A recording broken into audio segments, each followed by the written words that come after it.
এবছর নবরাত্রির উপোস আমি প্রথমবার করলাম। তাই প্রতিদিন নবরাত্রি চলাকালীন সকাল সকাল উঠে ঘরটার পরিষ্কার করে নিয়ে স্নান সেরে পুজোটা করে নিই। তারপর পুজো করে সকালের চাটা খেয়ে নিই। তারপর দুপুরের রান্না সেরে আমি নিজের জন্য এক গ্লাস শরবত বানিয়ে নিয়েছি, এটাই খেয়ে নেব। কখনো আবার ফলও খাই।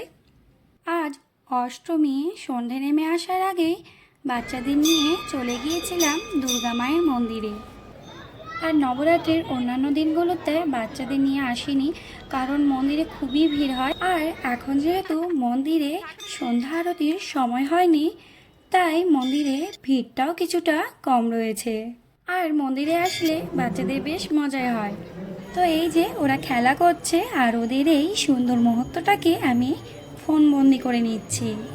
নবরাত্রির এই 9 দিন অনবরত এইভাবে মায়ের পাঠ হয়েই চলেছে।